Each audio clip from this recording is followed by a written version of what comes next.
Sempat terjadi perbedaan pendapat, akhirnya Rapimnas Partai Golkar yang diikuti seluruh pimpinan DPD tingkat 1 se-Indonesia sepakat memutuskan akan menyelenggarakan Munaslup. Waktunya direncanakan sebelum bulan Ramadan atau sekitar bulan Mei 2016. Selain kesepakatan itu, menurut Ketua Umum DPP Partai Golkar Abu Rizal Bakri, Rapimnas juga merekomendasikan reformasi sistem ketatanegaraan dan reposisi sikap politik Partai Golkar. Berikut ini penjelasan Abu Rizal saat memberikan pidato menjelang penutupan Rapimnas di Jakarta Convention Center, Senayan, Jakarta, Senin malam 25 Januari 2016. Bismillahirrahmanirrahim. Assalamualaikum warahmatullahi wabarakatuh. Bapak Wakil Presiden Indonesia, Bapak Zulkarnain. Yang saya hormati Pak Luhut Panjaitan, Menko Polhukam, Menteri Dalam Negeri Pak Cahyokumolo, Menteri Hukum HAM Pak Yasona Lawli, Ketua Partai P3 dan yang datang bersama sekjennya. Terima kasih. Ketua Penyelenggara, Ketua DPR, Wakil Ketua MPR, Ketua Partai Golkar Provinsi seluruh Indonesia yang hadir selama ini. Terima kasih saudara-saudara telah hadir terus-menerus, tidak pernah absen. Luar biasa. Marilah sama-sama kita panjatkan puji syukur kepada Allah Subhanahu wa Ta'ala, pada Tuhan yang Maha Kuasa, bahwa kiranya kita dapat hadir di sini dalam keadaan sehat walafiat. Selama 3 hari penuh kita telah melakukan suatu rapat pimpinan nasional. Selama 3 hari penuh kita memeras tenaga, kita memeras otak kita juga melakukan memeras hati kita.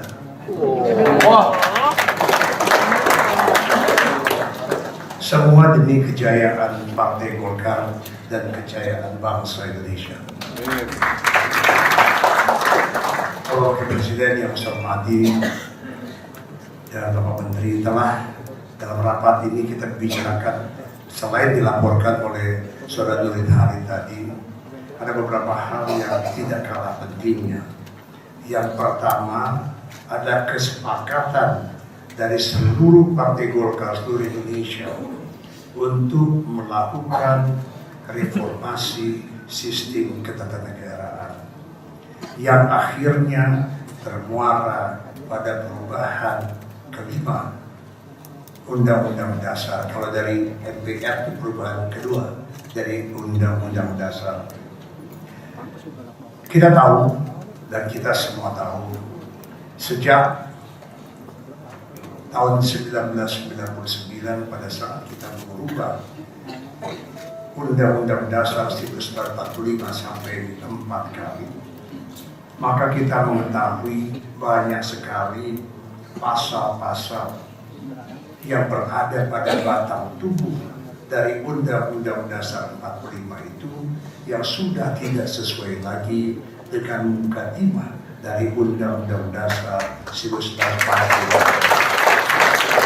Karena itulah kami bersepakat, Bapak Presiden dan para menteri yang saya hormati, bahwa Partai Golkar akan berada di paling depan untuk melalui kader-kadernya yang berada baik di Dewan Perwakilan Rakyat maupun yang berada di Majelis Perwakilan Musyawarah Rakyat, dan untuk dapat memberikan satu usaha dan melakukan satu mencari butir-butir mana di dalam Undang-Undang Dasar itu yang harus diperbaiki.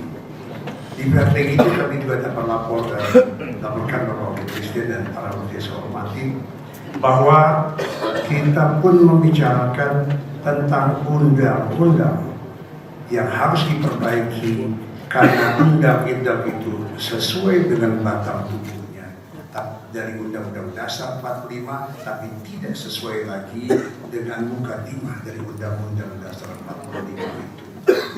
Kita mengetahui bahwa Undang-Undang partai undang-undang tentang politik, berbagai undang-undang tentang politik yang harus kita reformasi. Kita juga berbicara tentang undang-undang tentang minerba, undang-undang tentang perbankan, dan berbagai undang-undang lainnya.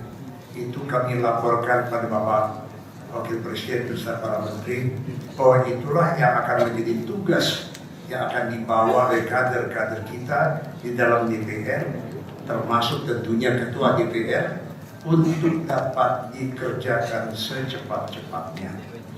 Indonesia membutuhkan satu negara yang sesuai, yang dijalankan sesuai dengan mukadimah Undang-Undang Dasar 45, yang di dalamnya termaktub dengan jelas butir-butir tentang Pancasila sebagai dasar kehidupan berbangsa dan bernegara kita. Yang kedua, kami juga menyadari dari sekian banyak undang-undang yang akan dilakukan satu perbaikan dari undang-undang itu, ada secara khusus dibicarakan satu usulan dari Partai Golkar bahwa sistem pemilihan umum yang akan datang kita harapkan dapat diubah dari satu proporsional terbuka menjadi proporsional tertutup. Kita tentu mengharapkan di dalam pembicaraan Rapimnas ini, Bapak Wakil Presiden dan para menteri, kita menggambarkan bahwa dulu kita merasa bahwa proporsional terbuka ada lebih baik daripada proporsional tertutup.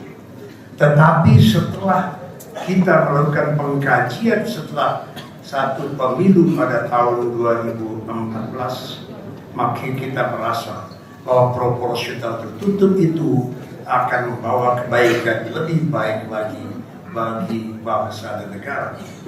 Kita tahu bahwa partai politik ada satu pilar penting dalam demokrasi Indonesia. Tetapi partai politik pada saat ini tidak menempatkan atau tidak mempunyai satu tempat yang terhormat dalam penentuan calon-calon yang dipilih untuk Dewan Perwakilan Rakyat, baik Dewan Perwakilan Rakyat maupun Dewan Perwakilan Rakyat daerah.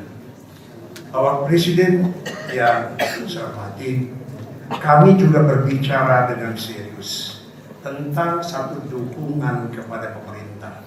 Yang dukungan ini nanti tentu akan kami sahkan nanti dalam musyawarah nasional luar biasa lagi. Kenapa? Karena pada musyawarah nasional yang lalu kita menyatakan bahwa kita berada di luar pemerintah. Kita tidak menjilat ludah itu, ludah kami kembali, tapi kita menyatakan satu reposisi, tetapi tujuannya tetap sama, karena bersama pemerintah melakukan pembangunan bagi bangsa dan negeri tercinta.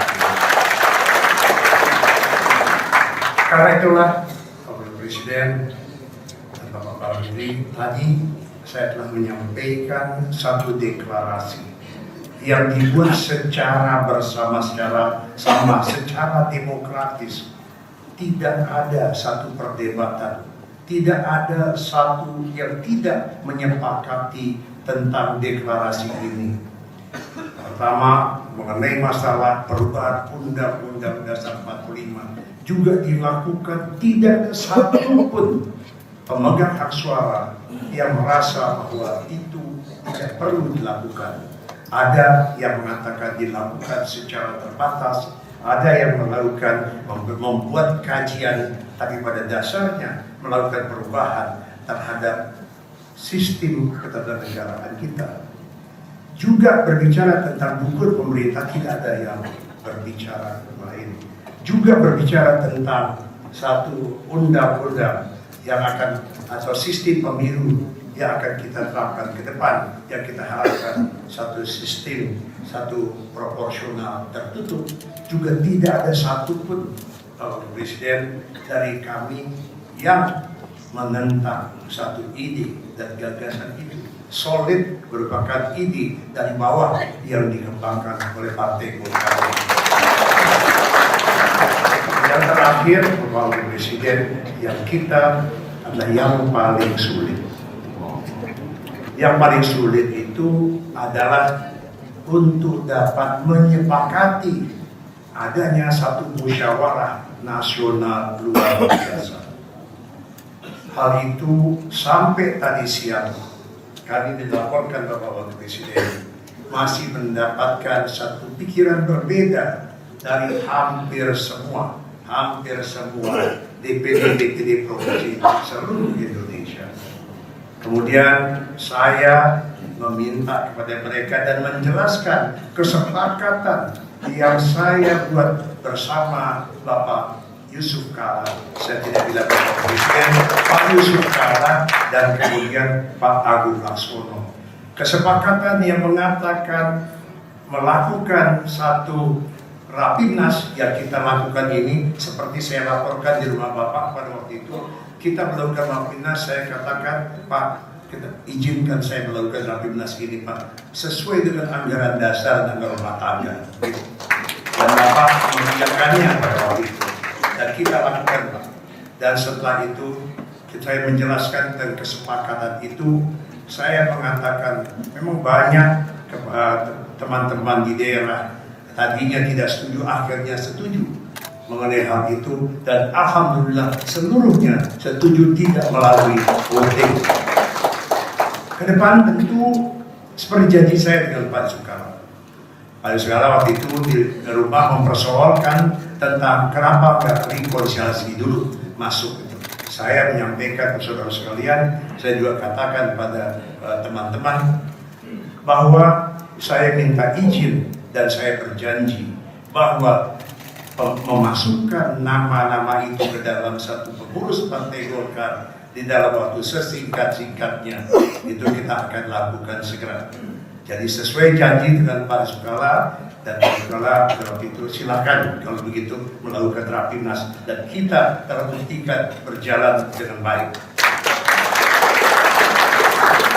Ke depan tentu kita akan menentukan yang diserahkan kepada saya adalah jadwalnya. Tentu kemarin dalam pidato pembukaan saya mengatakan paling lambat sebelum bulan puasa, yaitu bulan Juni atau bulan Mei.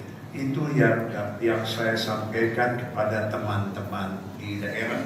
Dan mudah-mudahan pada waktu itu maka Partai Golkar akan membuat satu musyawarah nasional luar biasa yang akan memilih satu ketua umum baru.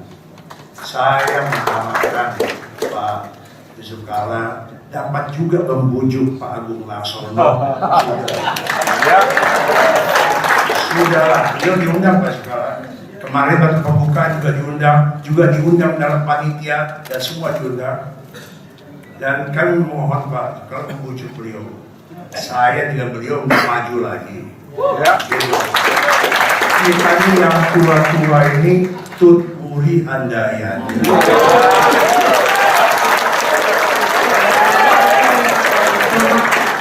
Pak Menteri Negeri betul kan? Nah, kita Tut Uri Handayani gitu. Jadi sudah mudah-mudahan bisa setuju. Kader-kader kita banyak. Kalau Pak Habibie kan kemarin carilah yang 40 sampai 60-an, 40 sampai 60. Kader-kader Partai Golkar banyak, dan dengan banyaknya kader-kader yang akan maju nanti, itu membuktikan bahwa perkaderan di dalam Partai Golkar berjalan dengan baik. Satu lagi yang ingin saya laporkan kepada Pak Yusuf Kala sebagai sesepuh Partai Golkar dan kepada Pak Luhut sebagai mantan Wakil Ketua Dewan Pertimbangan Partai Golkar, saya ingin melaporkan satu kabar gembira mengenai Pilkada 2015 yang lalu. Kita dikesankan Partai Golkar sudah ambruk, sudah jatuh sebagai, saya mau tanya, benar gak sih jatuh? Coba lihat, minta tertulis. Berapa yang kita menangkan, yang diusung dan didukung oleh Partai Golkar?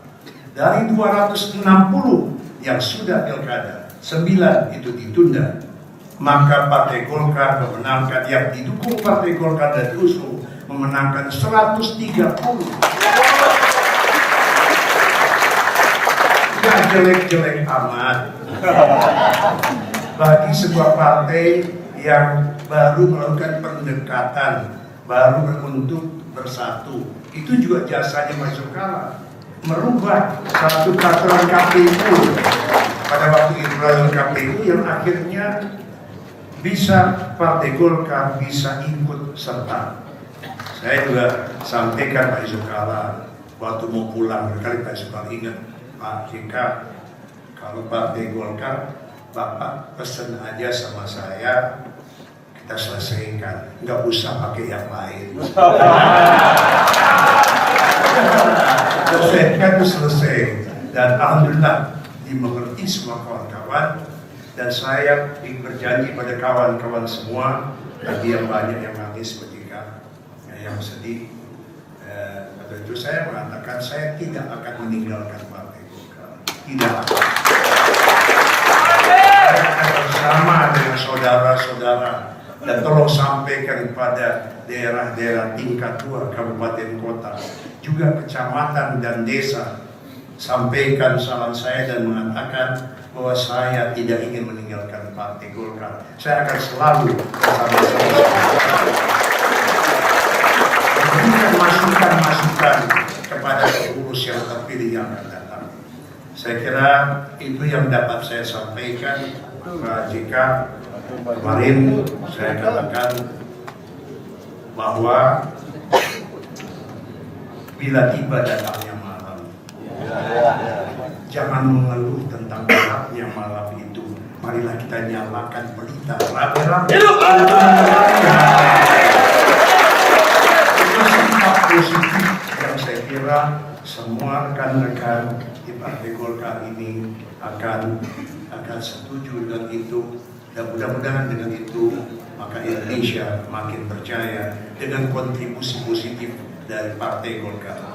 Wabillahi taufiq wal hidayah. Assalamualaikum warahmatullahi wabarakatuh.